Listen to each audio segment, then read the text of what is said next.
నమస్తే, welcome to digital news. ముందుగా headlines. YSRCP హయాంలో జరిగిన తప్పులను సరిదిద్దామన్న సీఎం చంద్రబాబు నాయుడు. ట్యాంపరింగ్ జరగకుండా కొత్త పాస్ పుస్తకాలు ఇస్తున్నామని వ్యాఖ్య. రేవేంద్రపాడులో స్వర్గీయ ఎన్టీఆర్ విగ్రహాన్ని ఆవిష్కరించిన మంత్రి నారా లోకేష్ కు ఘన స్వాగతం పలికిన స్థానిక నేతలు.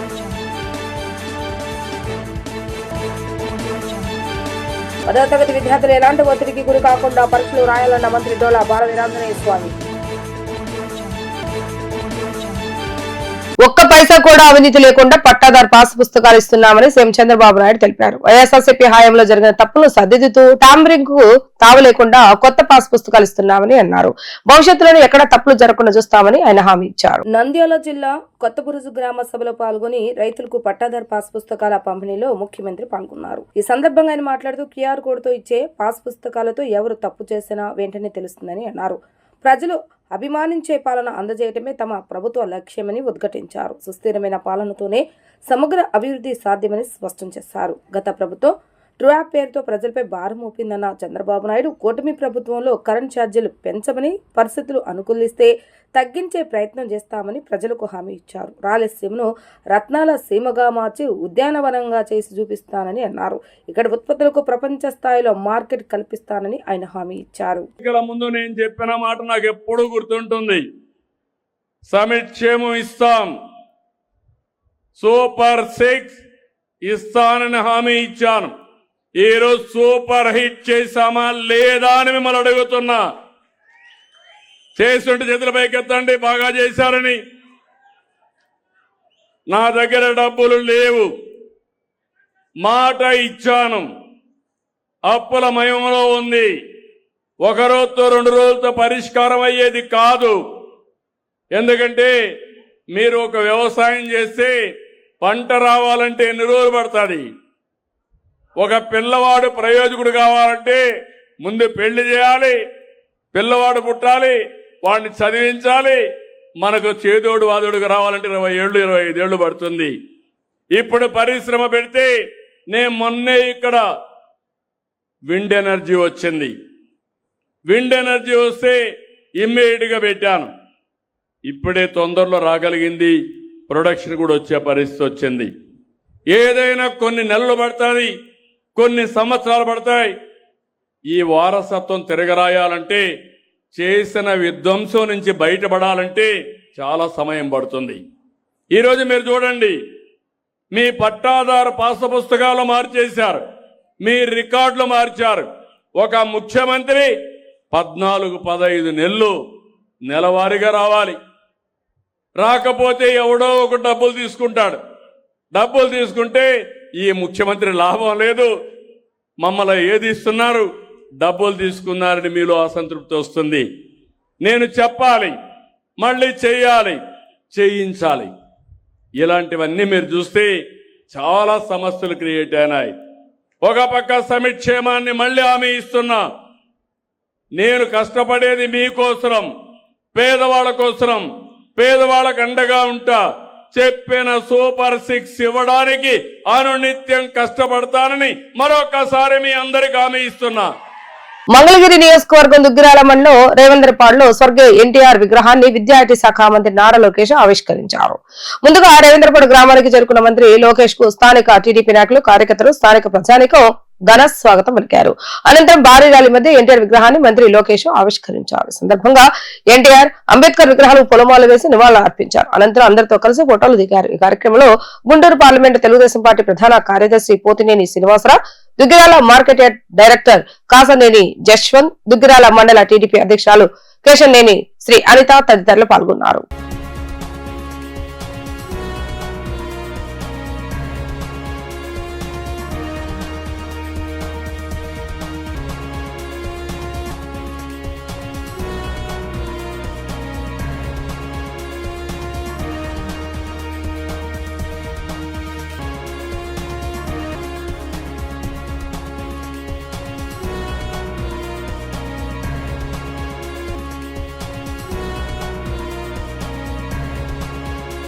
తరగతి విద్యార్థులు ఎలాంటి ఒత్తిడికి గురి కాకుండా పరీక్షలు రాయాలని రాష్ట్ర సాంఘిక సంక్షేమ శాఖ మంత్రి డోలా శ్రీ బాల వీరాంజనేయ స్వామి విద్యార్థులకు సూచించారు. తూర్పునాయుడుపాలెంలోని తన క్యాంపు కార్యాలయం నుంచి ఆయన ప్రకాశం మార్కాపురం జిల్లాలోని సాంఘిక సంక్షేమ వసతి గృహాలు ఉంటున్న 10వ తరగతి విద్యార్థులతో వీక్షణ సమావేశాన్ని నిర్వహించారు. ఈ సందర్భంగా మంత్రి మాట్లాడుతూ పేద పిల్లలు ఉన్నత స్థాయికి ఎదగాలన్నదే కూటమి ప్రభుత్వ లక్ష్యమని, ఇందుకోసం అన్ని రకాల సౌకర్యాలు కల్పిస్తుందన్నారు. విద్యార్థుల ఆరోగ్యంపై వార్డెన్లు ప్రత్యేక శ్రద్ధ వహించాలని ఆయన సూచించారు. వసతి గృహాల్లో ఉన్నటువంటి విద్యార్థులు పరీక్ష హాజరవుతున్నారు. దానికి సంబంధించి ఏఎస్డబ్ల్యూ వార్డెన్లకి పిల్లలకి జాగ్రత్తగా పరీక్షా కేంద్రాలకు తీసుకెళ్లాలని, అదేవిధంగా ఉదయాన్నే బ్రేక్ఫాస్ట్ చేయించుకొని మధ్యాహ్నం పిల్లలు వచ్చేసరికి భోజనం రెడీగా చేసి భోజనాలు పెట్టించాలని కూడా చెప్పడం జరిగింది. అదేవిధంగా ఎగ్జామ్ సెంటర్స్ బయట అలాంటి ఏదంటే తినటం వల్ల అనారోగ్యాలు పడకుండా చూడమని చెప్పడం జరిగింది. 100కి 100% ఏ ఒక్కరు కూడా ఆప్షన్ కాకుండా ఎగ్జామ్ అటెండ్ అయ్యే విధంగా చర్యలు తీసుకోవాలి. ఎవరికైనా అనారోగ్యం ఉన్నట్టయితే డాక్టర్ దగ్గర సంప్రదించి వైద్యం చేయించి పరీక్షకు హాజరయ్యే విధంగా తీసుకోవాలని చెప్పడం జరిగింది. పిల్లలందరితో కూడా జూమ్ కాల్లో మాట్లాడడం జరిగింది. అందరికీ కూడాను నేను పరీక్ష హాలు ముందే చేయాలని, అదేవిధంగా సంయమనంతో పరీక్ష రాయాలని, ఆలోచించి రాయమని, టెన్షన్ పడద్దని చెప్పడం జరిగింది. ఎగ్జామ్లో ఎలా రాయాలి అనేది చెప్పడం జరిగింది. భవిష్యత్తు ఉంది, మీరు ఎలాంటి స్ట్రెస్కి టెన్షన్కి లోన్ కావద్దని చెప్పి వారికి సూచనలు ఇవ్వడం జరిగింది. అందరి పిల్లలతో కూడా విడివిడిగా మనం విష్ చేయడం జరిగిందండి. మా డైరెక్టర్ లావణ్యవేణి గారు, డిప్యూటీ డైరెక్టర్ నాయక్ గారు కూడా ఈ కార్యక్రమంలో పాల్గొనడం జరిగింది. ఏదైనా ఈ హాస్టల్లో ఉన్న పిల్లలకి తొలిసారి ఎగ్జామ్ మీరు ఉన్నారు, కంపల్సరీగా ఎగ్జామ్ వాళ్ళకి పిల్లలు వెళ్ళేంత వరకు కేర్ తీసుకోండి. ఎర్లీగా తీసుకెళ్ళి దించండి. అదేవిధంగా వచ్చిన తర్వాత పిల్లలకి మళ్ళీ అక్కడ ఏదన్నా ఆకలి వేడివేడిగా రోడ్డు మీద ఏంటో తింటే మరి దానివల్ల లేనిపోయింది డయేరియాలు అలా వస్తే నెక్స్ట్ డే ఎగ్జామ్కి వెళ్ళలేదు. దయచేసి అలాంటి పని చేయకుండా మళ్ళీ వచ్చేసరికి మిడ్ డే మీల్ ఉండదు కాబట్టి మీ దగ్గరే భోజనాలు చేయాలి కాబట్టి భోజనాలు కూడా వాళ్ళకి వచ్చేసరికి 12:30 కల్లా భోజనాలు రెడీ చేయించండి. మెస్సుల్లో హాస్టల్లో పిల్లలు రాగానే వాళ్ళ భోజనాలు పెట్టండి. ఆ విధంగా మీరు మీ వైపు చర్యలు తీసుకోండి. ఎగ్జామ్ అయిపోయిన తర్వాత మాత్రం బయట ఏది కూడా కొనుక్కునే పరిస్థితి పెట్టబాకండి. ఏదంటే తిన్నారంటే అక్కడ ఏదో దోశలు బాగున్నానో, లేదా ఇంకేదో జావ బాగున్నానో, ఇంకేదైనా ఐటమ్స్ కొన్ని వాటి వల్ల వాళ్ళకి అనవసరంగా జగన్ సైతాన్ సైన్యాన్ని పరామర్శించడం తప్ప ప్రజల కోసం బయటకు రాడని ఏపీసీసీ అధ్యక్షులు వైఎస్ షర్మిలారెడ్డి ధ్వజమెత్తారు. ఆయనకు ప్రజల సమస్యలపై చిత్తశుద్ధి లేదని ఆమె విరుచుకుపడ్డారు. పశ్చిమ గోదావరి జిల్లా భీమవరం కాళ్ల ప్రాంతాల్లో షర్మిల పర్యటించారు. కాళ్లలో జరిగిన ఉపాధి హామీ పరిరక్షణ యాత్రలో పాల్గొన్న ఆమె మాట్లాడుతూ ఉపాధి పథకాన్ని కేంద్రంలోని బీజేపీ కూనీ చేస్తున్నా జగన్ ఎందుకు ప్రశ్నించడం లేదని నిలదీశారు. బీజేపీతో చంద్రబాబు నాయుడుకు పొత్తు, జగన్కు అక్రమ పొత్తు ఉందని వ్యాఖ్యానించారు. రాష్ట్రానికి ప్రత్యేక హోదా ఎవరూ అడగరని, బీజేపీని ఎదిరించే దమ్మున్న మగాడు రాష్ట్రంలో ఒక్కడూ లేడని అన్నారు. కాలర్ పట్టుకుని నిలదీస్తా, ప్రత్యేక హోదా తెస్తానని ప్రగల్భాలు పలికిన జగన్ ఆ తర్వాత ప్రశ్నించలేకపోయారని ఆమె అన్నారు. అలాంటిది పథకానికి ఇంత తూట్లు పెడుతున్నా కూడా కనీసం జగన్మోహన్ రెడ్డి గారు ఇప్పటి వరకు మాట్లాడలేదు. ఎందుకు ఉపాధి హామీ పనిని కూడా కూనీ చేస్తున్నారు అని బీజేపీని ఇంతవరకు ఒక్క మాట కూడా ప్రశ్నించలేదు జగన్మోహన్ రెడ్డి గారు. ఎందుకు అని అడుగుతున్నాం. ఒకవైపు చంద్రబాబు గారు ఉన్నారు, జనసేన పవన్ కళ్యాణ్ గారు ఉన్నారు, జగన్మోహన్ రెడ్డి గారు ఉన్నారు. ముగ్గురు ఇప్పుడు బీజేపీకి బానిసలుగా తయారయ్యారు. ముగ్గురులో ఏ ఒక్కరూ బీజేపీకి వ్యతిరేకంగా ఒక్క మాట కూడా మాట్లాడరు. ఎందుకని అని అడుగుతున్నాం. చంద్రబాబు గారికేమో పొత్తుంది, జగన్మోహన్ రెడ్డి గారికేమో అదే బీజేపీతో అక్రమ పొత్తుంది. ఇద్దరికీ పెద్ద తేడా లేదు.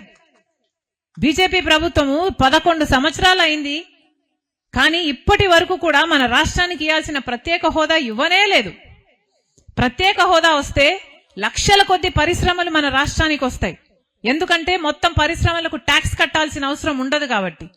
అన్ని పరిశ్రమలు, లక్షల కొద్ది పరిశ్రమలు మన రాష్ట్రానికి వస్తే అన్ని ఉద్యోగాలు వస్తాయి. మన బిడ్డలకు, మన రాష్ట్రానికి మంచి జరుగుతుంది. కానీ ప్రత్యేక హోదా బీజేపీ పార్టీ ఇవ్వకపోతే చంద్రబాబు గారు అడగరు, జగన్మోహన్ రెడ్డి గారు అడగరు. ఎలక్షన్లకు ముందేమో జగన్మోహన్ రెడ్డి గారు నేను కాలర్ పట్టుకొని నిలదీస్తా, ప్రత్యేక హోదా తీసుకొస్తా, నన్ను గెలిపించండి అన్న జగన్మోహన్ రెడ్డి గారు ఒక్కసారి కూడా గెలిచిన తర్వాత ప్రత్యేక హోదా ఎందుకు ఇవ్వలేదు బీజేపీ మోడీ గారు అని ప్రశ్నించలేదు. ఎందుకంటే ఎవరి స్వార్థ రాజకీయాలు వాళ్ళు చేసుకుంటున్నారు, ఎవరిని కాపాడుకునే ప్రయత్నం వాళ్ళు చేసుకుంటున్నారు. బీజేపీని ఎదిరించే దమ్ము ఎవ్వరికీ లేదు. ఈరోజు పోలవరం ప్రాజెక్టు రాజశేఖర రెడ్డి గారు 36 లక్షల ఎకరాలకు నీళ్లిచ్చే ప్రాజెక్టుగా రూపొందిస్తే దాన్ని బీజేపీ నీటి నిలువను కుదించేస్తుంది. నీటి నిలువను కుదించేస్తే అది గ్రావిటీ బేస్డ్ ప్రాజెక్ట్ కానే కాదు, 36 లక్షల నీళ్ళిచ్చే ప్రాజెక్ట్ కానే కాదు. అది ఒక లిఫ్ట్ ఇరిగేషన్ ప్రాజెక్ట్ అయిపోతుంది, ఒక బ్యారేజ్ అయిపోతుంది. అయినా కూడా తెలుగుదేశం పార్టీ మాట్లాడదు, జనసేన మాట్లాడదు, వైసీపీ మాట్లాడదు. ఇంతమంది ఎంపీలు ఉన్నారు, ఒక్కరంటే ఒక్క మగాడు కూడా లేసి మా పోలవరం ప్రాజెక్టును కూనీ చేయకండి అని బీజేపీని ఎదిరించి మాట్లాడిన మొగాడే లేడు. ఇది ఎక్కడి అన్యాయం అని అడుగుతున్నాం. బీజేపీకి ఎందుకు ఇంత గులామిగిరి చేస్తున్నారు? వంగి వంగి సలాములు చేస్తున్నారు. పోనీ బీజేపీ మనకేమైనా చేస్తుందంటే ఒక్కటంటే ఒక్క మేలైనా చేసిందా? ఇంతవరకు కనీసం మనకు రాజధాని అయినా ఉందా? అసలు దేశంలో ప్రతి రాష్ట్రానికి ఒక రాజధాని ఉంది కదా, మన రాష్ట్రానికి మాత్రం దిక్కు లేకుండా పోయింది. వైసీపీ హయాంలోనే రాష్ట్రంపై అప్పుల భారం ఇబ్బడి ముబ్బడిగా పెరిగిందని, కాగ్ని వేదిక బట్టబయలు చేసిందని AP biodiversity board chairman Nilayapalem Vijay Kumar పేర్కొన్నారు. పోలవరం ప్రాజెక్టు బడ్జెట్ ను 2019-23 మధ్య భారీగా తగ్గించారని, ఎన్జీటీ అనుమతి లేకుండా పనులు చేయటం వల్ల ప్రభుత్వం భారీగా జరిమానాలు చెల్లించవలసి వచ్చిందని కాగ్ని స్పష్టం చేసిందని అన్నారు. టీడీపీ కేంద్ర కార్యాలయంలో ఏర్పాటు చేసిన విలేకరుల సమావేశంలో AP biodiversity board chairman Nilayapalem Vijay Kumar మాట్లాడుతూ కాగ్ నివేదికను వక్రీకరిస్తూ వైసీపీ తప్పుడు ప్రచారం చేస్తుందని విమర్శించారు. కాగ్ నివేదిక ప్రకారం 2024-25 ఆర్థిక సంవత్సరంలో మొత్తం అప్పులు 81,000 కోట్లు కాగా 2024 ఏప్రిల్ మే నెలలో తీసుకున్న రుణాలను కూడా కలిపి కాగ్ పేర్కొందన్నారు. ఆ సమయంలో రాష్ట్రంలో వైసీపీ పాలన ఉందని, ఆ 2 నెలల్లోనే వైసీపీ 33.5% అప్పు చేసిందని, మిగిలిన 10 నెలల కాలానికి కూటమి ప్రభుత్వం 66.5% అంటే 53,000 కోట్ల అప్పు చేసిందని తెలిపారు. అందరికీ నమస్కారం అండి. అసెంబ్లీ సమావేశాలు ముగిసే చివరి రోజున CAG report, controller and auditor general వల్ల 2024-25 సంవత్సరానికి సంబంధించిన రిపోర్ట్ని ప్రభుత్వం అసెంబ్లీలో ప్రవేశపెట్టింది. క్యాగ్ రిపోర్ట్ అంటే ఏంటంటే ఆ పర్టికులర్ ఇయర్లో 2024-25 సంవత్సరానికి సంబంధించి పెట్టారు కాబట్టి ఆ ఇయర్కి సంబంధించి అకౌంట్స్ ఏ విధంగా ఉన్నాయి, ఫైనాన్షియల్ ఇష్యూస్ ఏ విధంగా డీల్ చేశారు, ఎక్సెట్రా అప్పులు ఎంత చేశారు, ఎంతెంత ఆదాయం వచ్చింది, ఎలా ఖర్చు పెట్టారు, ఇవంతా ఇచ్చే రిపోర్ట్ క్యాగ్ రిపోర్ట్ అన్నమాట. అంటే ఖచ్చితంగా ఆ క్యాగ్ రిపోర్ట్ గురించి మాట్లాడాలన్నా చదవాలన్నా some sort of financial knowledge అనేది అవసరం. ఓకే, క్యాగ్ రిపోర్ట్ శుక్రవారం రిపోర్ట్ని ఇది ప్రవేశపెట్టినప్పుడు అసెంబ్లీలో వైసీపీ వాళ్ళు ఎవరు లేరు, ఉన్న 11 మంది రారు కాబట్టి అసెంబ్లీలో వాళ్ళు లేరు. కౌన్సిల్లో మాత్రం వాళ్ళు ఉన్నారు. కానీ కౌన్సిల్లో మాట్లాడదగ్గ వాళ్ళు లేరో, లేకపోతే వాళ్ళెవరికి రాదో, క్యాగ్ గురించి ఐడియా లేదో, పాపం అప్పుడే ఆ రోజు దాని ముందు రోజు హైదరాబాదులో ఏదో కొద్దిగా బాగలేక హాస్పిటల్లో ఉండి ఒక 4 రోజులు హాస్పిటల్లో ఉండి వచ్చిన బొత్స సత్యనారాయణ గారు క్యాగ్ రిపోర్ట్ మీద ఎత్తుకున్నారు. అంటే ఇక్కడ బొత్స సత్యనారాయణ తప్పపడడం కూడా వాస్తవం కాదనిపిస్తుంది నాకు. ఎందుకంటే పాపం బొత్స గారు ఎప్పుడూ ఫైనాన్స్ గురించి మాట్లాడలేదు, ఆయనకి ఫైనాన్స్ గురించి తెలియదు. ఆయన మంత్రిగా ఉన్నప్పుడు కూడా ఏదో విద్యాశాఖ ఆ శాఖ చూసుకున్నారు, కానీ ఫైనాన్స్ గురించి ఆయన ఎప్పుడు మాట్లాడలేదు. అట్లాంటి బొత్స సత్యనారాయణ గారికి క్యాగ్ రిపోర్ట్ ఇస్తే ఆయన చేతిలో ఏదో కాగితం పెట్టుకొని క్యాగ్ రిపోర్ట్ అని పాపం అప్పుడే హాస్పిటల్ నుంచి వచ్చారు, ఆయన చేత తెగ అరిపించారు. కేశవ్ గారు, ఆర్థిక మంత్రి కేశవ్ గారు, అయ్యా రిపోర్ట్లో ఏముందో కాస్త చూపించి మాకు, ఒకవేళ మా తప్పు అయితే మేము సరిదిద్దుకుంటాము, లేదంటే అసలు ఏముందో చెప్తే కదా అంటే 2-3 సార్లు అడిగారు. మాకు స్పీకర్ ద్వారా ఆ రిపోర్ట్ని మీరు పంపిండి, మీరు చేతిలో ఏదో కాగితం ఇట్లా పెట్టి ఇట్లా ఊపుతున్నారు, కాగితం క్యాగ్ రిపోర్ట్ అని ఓని అరుస్తున్నారు. సరే 2-3 సార్లు అడిగేటప్పటికి పాపం ఎమ్మెల్యే ఎమ్మెల్సీలకు ఇటీవల నిర్వహించిన ఆట విడుపు కార్యక్రమంపై వైసీపీ నాయకులు విమర్శలు చేయడం దురదృష్టకరమని ఏపీ నాటక అకాడమీ చైర్మన్ గుమ్మడి గోపాలకృష్ణ అన్నారు. మంగళగిరిలోని టీడీపీ కేంద్ర కార్యాలయంలో ఆయన మాట్లాడుతూ కళలను పలికిమాలిన చర్య అని విమర్శించడం వైసీపీ అజ్ఞానానికి నిదర్శనమని అన్నారు. మాట్లాడడానికి సైతం మేకప్ వేసుకుని మీరు కళాకారుల వేషధారణ గురించి హేళన చేయటం హాస్యాస్పదంగా ఉందని అన్నారు. కళాకారులకు క్షమాపణ చెప్పాలని ఆయన డిమాండ్ చేశారు. వాళ్ళకి మనసు ఎలా ఒప్పిందో తెలియదు, విషం చిమ్ముతూ అది ఒక పనికి మాలిన చర్యగా, అది అసలు చెయ్యకూడదు, ఎవరో కూడా స్టేజీ మీద నటించకూడదు, ఎవరో మొహానికి రంగు వేసుకోకూడదు, ఒకవేళ రంగు వేసుకున్న ముందు కూర్చున్న వాళ్ళు నవ్వకూడదు. ఏమిటండి ఈ మాటలు? జడ శ్రావణ కుమారట, ఆయన నేను ఎప్పుడు చూస్తూ ఉంటే ఆయన మొహానికి కూడా చాలా మేకప్ కనపడుతోంది. మరి మీరు పుట్టినప్పుడు ఎలా ఉన్నారో మామూలుగా ఉండకుండా మొహానికి ఆ రంగెందుకు వేస్తున్నారండి? మీసాలకు రంగెందుకు వేస్తున్నారండి? మీరు వేసింది వేషం కాదా? అసలు మీకు మేకప్ ఎందుకండి? మీరు మామూలుగా మాట్లాడటానికే మీరు మేకప్ వేసుకుంటారే. ఆ మేకప్ తొలి అంశంగా ఉన్నటువంటి కళామ తల్లి యొక్క కళల్ని ప్రదర్శించేటువంటి యొక్క కళామూర్తులను పట్టుకుని అది పనికిమాలిన చర్యగా మీరు మాట్లాడటం ఎంత హాస్యాస్పదం అండి. మీరు ఇంతకుముందు గౌరవ ముఖ్యమంత్రి నారా చంద్రబాబు నాయుడు గారిని ఎంతో పొగటం చూసి నేను మీకు అభిమాని అయ్యాను. అదే నోరు మళ్ళీ ఎంత దారుణంగా మాట్లాడుతుందో చూసి ఇలా కూడా ఉంటారా అనేటువంటి ఒక ఆలోచన కలిగింది. ఏ రాష్ట్రంలో అయితే కళలు విలసిల్లుతాయో ఆ రాష్ట్రం సుభిక్షంగా ఉంటుందనేది ఆర్యోక్తి. ఈ రోజున శ్రీకృష్ణదేవరాయలు గారి గురించి మనం చెప్పుకుంటున్నామంటే ఆయన కవుల్ని కళాకారుల్ని పోషించాడు. భోజరాజు గారి గురించి చెప్పుకుంటున్నామంటే ఆయన కవిత్వాన్ని పోషించాడు. అలాగే మన గౌరవ మాజీ ఉపరాష్ట్రపతి శ్రీ వెంకయ్య నాయుడు గారు కళల్ని ఎంతో ప్రేమిస్తారు. మన గౌరవ ప్రధానమంత్రి మాజీ శ్రీ పివి నరసింహారావు గారు స్వయంగా నేను చూశానని ఫిడేలు వాయిస్తారు. 1000 పడగలు అనేటువంటి యొక్క విశ్వనాథ సత్యనారాయణ గారు అల్లాహు ఆశీస్సులు ప్రతి ఒక్కరిపై ఉండాలని వంగవీటి ఆశా కిరణ్ అన్నారు.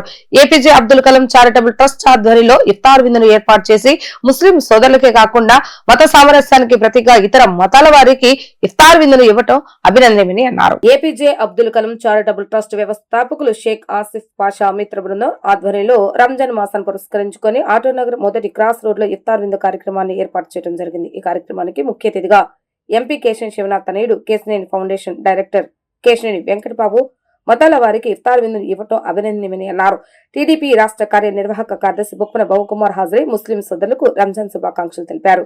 ముస్లిం సోదరుల నమాజ్ కార్యక్రమానికి హాజరయ్యారు.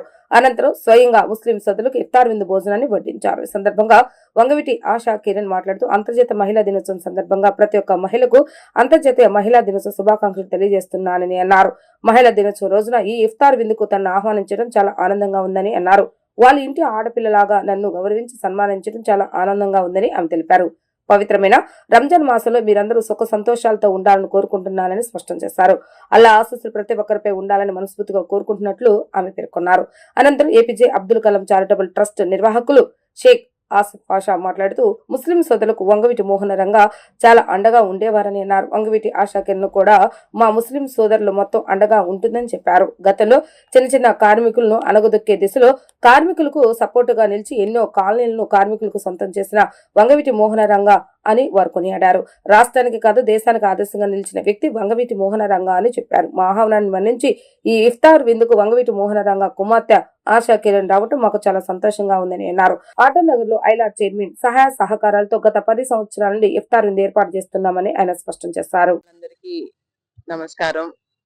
రంజాన్ ఒక ఈ పవిత్ర నెలలో మీరందరూ సంతోషంగా ఉండాలని, అల్లా బ్లెస్సింగ్స్ మీ అందరితో ఉండాలని నేను కోరుకుంటున్నాను. అలాగే ఇవాళ APJ Abdul Kalam Azad charitable trust వాళ్ళు ఇఫ్తియార్ విందుకు నన్ను పిలిచారు. అలాగే ఇవాళ ఇంటర్నేషనల్ విమెన్స్ డే కూడా ఉంది.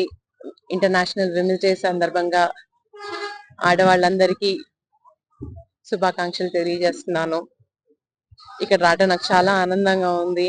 చాలా బ్రహ్మాండంగా నన్ను రిసీవ్ చేసుకున్నారు.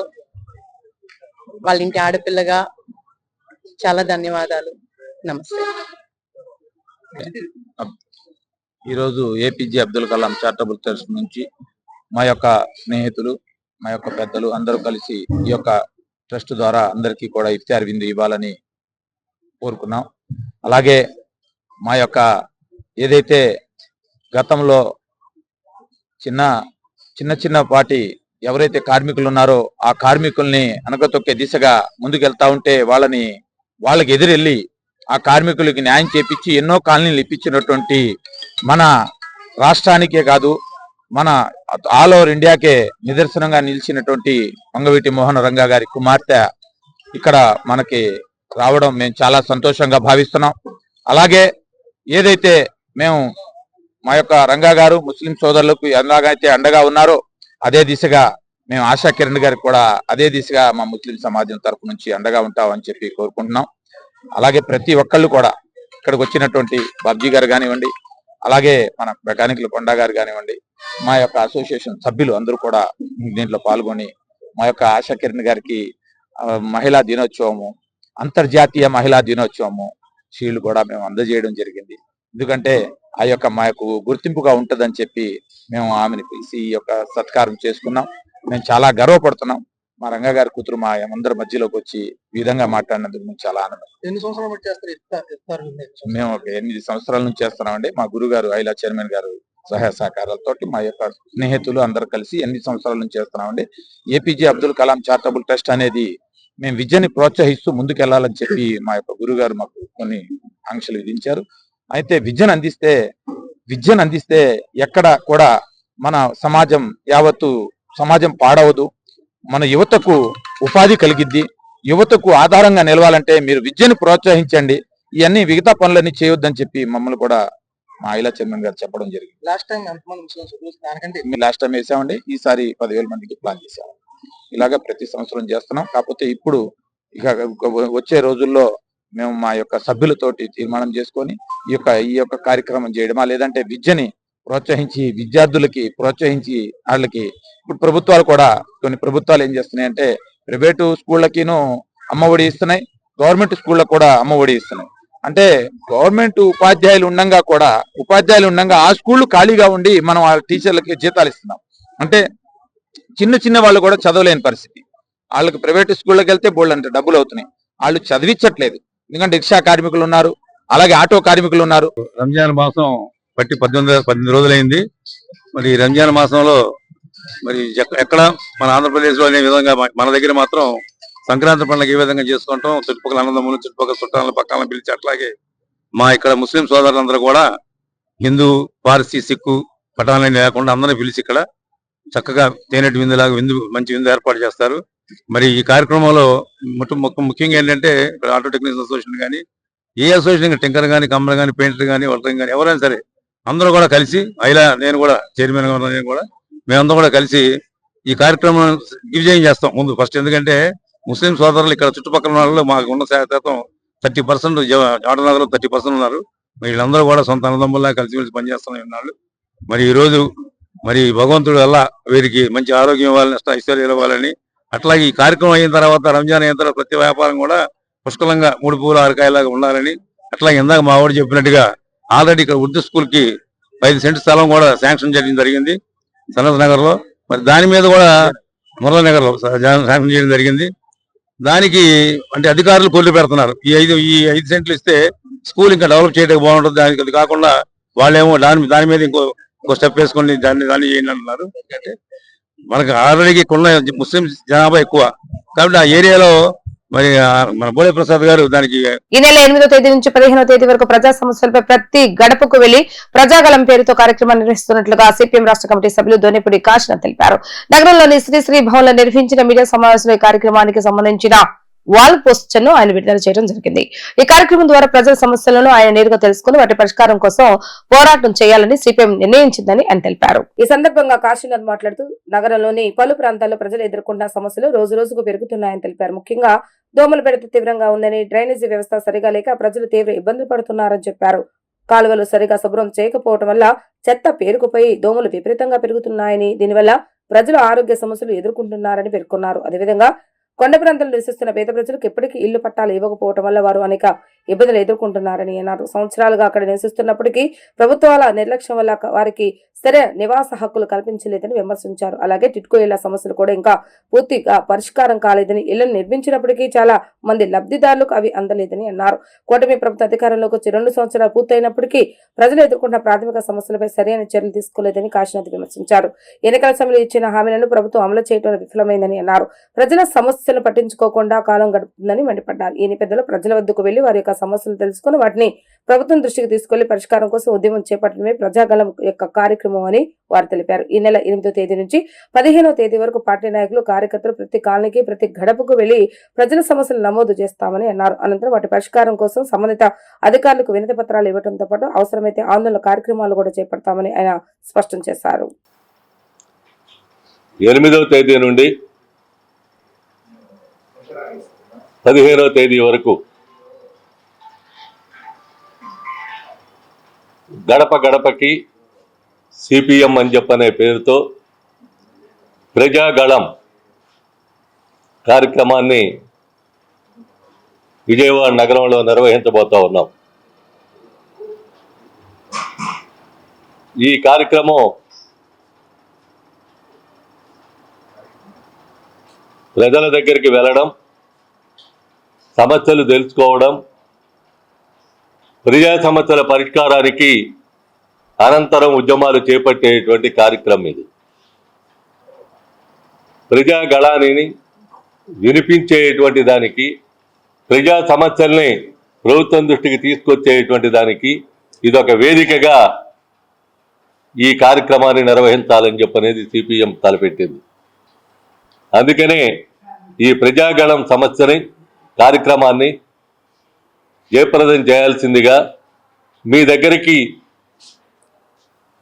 ప్రజలు దగ్గరికి వచ్చేటువంటి సందర్భంలో వ్యక్తిగత సమస్య కావచ్చు, సామాజిక సమస్య కావచ్చు, ప్రాంత సమస్య కావచ్చు, ప్రభుత్వపరమైనటువంటి విధానాలకు సంబంధించినటువంటి సమస్యలు కావచ్చు, ఏ సమస్య అయినా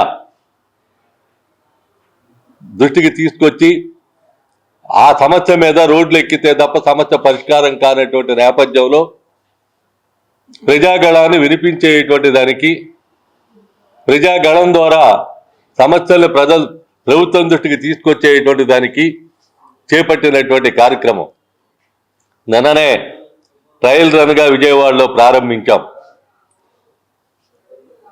8వ తేదీ నుండి అంతర్జాతీయ మహిళా దినోత్సవం సందర్భంగా సోదరీమణుల దగ్గరికి వెళ్ళినటువంటి సందర్భంలో గడప గడపకి మా దళాలు, మా కార్యకర్తలు వెళ్ళినటువంటి సందర్భంలో వచ్చినటువంటి అభిప్రాయాలను కనుక పరిగణనలోకి వార్తలు ముగించే ముందు హెడ్లైన్స్ మరొకసారి. వైఎస్ఆర్సీపీ హయాంలో జరిగిన తప్పులను సరిదిద్దామన్న సీఎం చంద్రబాబు నాయుడు. ట్యాంపరింగ్ జరగకుండా కొత్త పాస్ పుస్తకాలు ఇస్తున్నామని వ్యాఖ్య. రేవేంద్రపాడులో స్వర్గీయ ఎన్టీఆర్ విగ్రహాన్ని ఆవిష్కరించిన మంత్రి నారా లోకేష్. లోకేష్ కు ఘన స్వాగతం పలికిన స్థానిక నేతలు.